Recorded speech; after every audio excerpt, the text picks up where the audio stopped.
একজন বান্দা নামাজ পড়ে সে জান্নাতে যেতে চায়, নামাজ না পড়েও সে জান্নাতে যেতে চায়, রোজা রেখেও জান্নাতে যেতে চায়, রোজা না রেখেও জান্নাতে যেতে চায়, হজ করে যাকাত দিয়েও জান্নাতে যেতে চায়, হজ যাকাত না দিয়েও সে জান্নাতে যেতে চায়, মা বাবার খেদমত করেও জান্নাতে যেতে চায়, মা বাবার খেদমত না কইরা মা বাবার সাথে নাহারমানি করিয়াও জান্নাতে যেতে চায়, চুরি ডাকাতি করিয়া জান্নাতে যেতে চায়, চুরি ডাকাতি না করিয়াও জান্নাতে যেতে চায়, সুদ খাইয়াও জান্নাতে যেতে চায়, ঘুষ খাইয়াও জান্নাতে যেতে চায়, সুদ ঘুষ না খাইয়াও জান্নাতে যেতে চায়, মদ খাইয়া এভাবে বাবা খাইয়া ডাইল খাইয়া এভাবে দেখেন নেশা করিয়াও জান্নাতে যেতে চায়, আর নেশা না করিয়াও জান্নাতে যেতে চায়।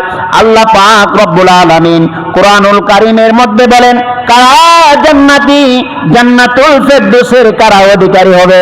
আল্লাহ পাক রব্বুল আলামিন কুরআনুল কারীমের 18 নম্বর সূরা সূরা কাফের মধ্যে আল্লাহ তাআলা বলেন, ইন্নাল্লাযীনা আমানু ওয়া আমিলুস সালিহাতি লাহুম জান্নাতুল ফিরদাউসি নুজুলা।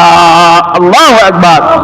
আল্লাহ পাক রব্বুল আলামিন বলেন, ইন্নাল্লাযীনা আমানু, নিশ্চয়ই যারা, ইন্নাল্লাযীনা আমানু ওয়া আমিলুস সালিহাত, যারা নিশ্চয়ই যারা আমি আল্লাহ তাআলার ইবাদত করবে, যারা মুত্তাকি হবে, যারা সালিহিন হবে, যারা নেক আমল করবে, আল্লাহ তাআলা বলেন যারা আমার ইবাদত করবে, আমার দাসত্ব করবে, আমার ইবাদত বান্দি করবে, যারা রাসূল করিম সাল্লাল্লাহু আলাইহি সাল্লামের আদর্শ মতে নিজের জীবনকে প্রতিষ্ঠিত করবে, ইন্নাল্লাযীনা আমানু ওয়া আমিলুস সালিহাতি লাহুম জান্নাতুল ফিরদাউসি নুজুলা, তারা হবে যারা ঈমানদার, যারা মুত্তাকিন, যারা সালিহিন, তারা হবে জান্নাতের অধিকারী। সুবহানাল্লাহ। জান্নাতুল ফিরদাউসের অধিবাসী হবেন তারা। ভাই, তাহলে বলেন আল্লাহর ইবাদত না করে কি জান্নাত এমনি এমনি পাওয়া যাবে? না। এই জন্য মুসলমানদের চরিত্র হলো উত্তম চরিত্র। আমার আখলাক হবে, আমার চরিত্র হবে, আমার আদর্শ হবে বিশ্বনবী মুহাম্মদুর রাসূলুল্লাহ সাল্লাল্লাহু আলাইহি সাল্লামের মতন।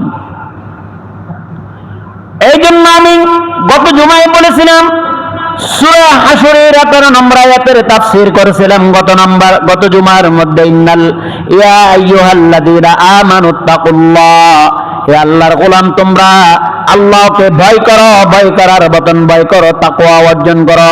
আল্লাহ তাআলা যে তাকওয়াবান আল্লাহ পাক তাকে বেশি পছন্দ করেন। ইয়া আইয়ুহাল্লাযীনা আমানুত্তাকুল্লাহ ওয়াল তানজুর নাফসুম মা কদ্দামাত লিগাদ, যে তোমরা আগামীদের জন্য তোমরা চিন্তা করো, ভাবনা করো, তুমি আগামী দিনের জন্য চিন্তা করো। আজকের দিনটা তুমি কয়টা অন্যায় করলা, কয়টা গুনার কাজ করলা, কয়টা ভালো কাজ করলা, কয়টা সত্য কথা বললা, কয়টা মিথ্যা কথা বললা। রাত্রে তুমি